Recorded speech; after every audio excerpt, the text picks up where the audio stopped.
اعوذ باللہ من الشیطان الرجیم بسم اللہ الرحمن الرحیم ان عائشہ رضی اللہ تعالی عنہا قالت قال النبی صلی اللہ علیہ وسلم لا ہجرت بعد الفتح ولكن جہاد ونیت واذا استنفرتم فانفروا متفق علیہ قال النووی ومعناه لا ہجرت من مکہ لانہا صارت دار اسلام۔ ترجمہ حضرت سیدنا عائشہ صدیقہ رضی اللہ تعالی عنہا سے مروی ہے کہ وہ فرماتی ہیں کہ سرکار دو عالم صلی اللہ تعالی علیہ وسلم نے ارشاد فرمایا، فتح مکہ کے بعد ہجرت نہیں البتہ جہاد اور نیت باقی ہے، اور جب تمہیں جہاد کی طرف نکلنے کو کہا جائے تو چل پڑو۔ اور امام نووی رحمۃ اللہ تعالی علیہ فرماتے ہیں اس حدیث کا مطلب یہ ہے کہ اب مکہ سے ہجرت نہیں، کیونکہ وہ دارالاسلام بن چکا ہے۔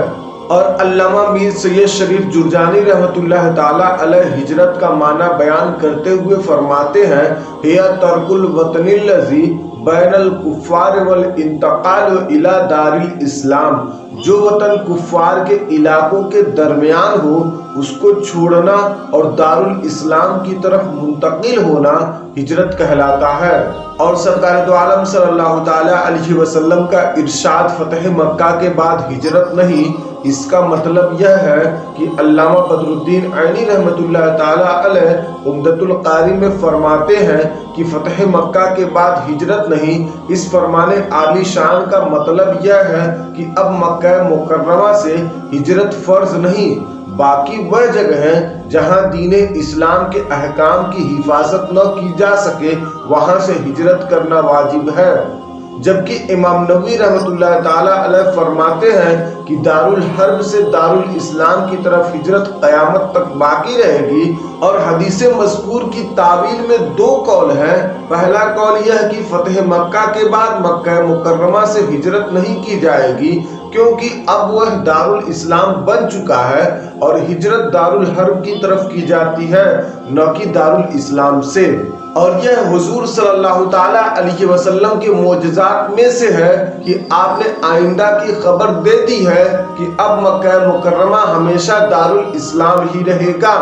اور دوسرا قول کی فتح مکہ کے بعد مکہ مکرمہ سے ہجرت کرنے کا ثواب اور فضیلت ویسی نہیں رہی جو فتح مکہ سے پہلے تھی، جیسا کہ اللہ عز و جل کا فرمان عالی شان ہے، لا یستوی منکم من انفق من قبل الفتح وقاتل اولئک اعظم درجۃ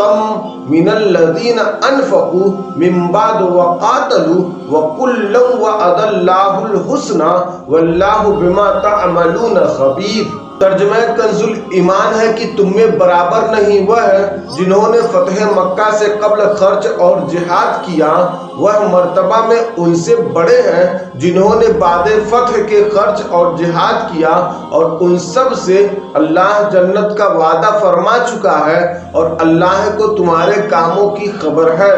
اور امام ابو عبداللہ محمد ابن علی ابن عمر تمیمی رحمۃ اللہ تعالی علیہ مکہ مکرمہ سے ہجرت میں حکمت کے بارے میں فرماتے ہیں کہ اول اسلام میں ہجرت فرض تھی تاکہ مسلمان کافروں کے شہر میں غلبے کی وجہ سے ان کے ظلم و ستم سے محفوظ رہے اور حضور صلی اللہ تعالی علیہ وسلم کے معاون و مددگار بنے اور کفار کو آپ سے دور رکھے۔ پھر جب فتح مکہ ہو گیا تو ہجرت فرض نہیں رہی، کیونکہ یہاں کے مسلمانوں سے اذیت دور ہو گئی اور حضور صلی اللہ تعالی علیہ وسلم کو کفار کے ضرر سے بچانے کے لیے محافظین کی ضرورت نہ رہی، لیکن حضور صلی اللہ تعالی علیہ وسلم کا قرب پانے اور آپ کی زیارت کرنے اور آپ کے ساتھ نماز پڑھنے کے لیے ہجرت کرنا مستحب ہے۔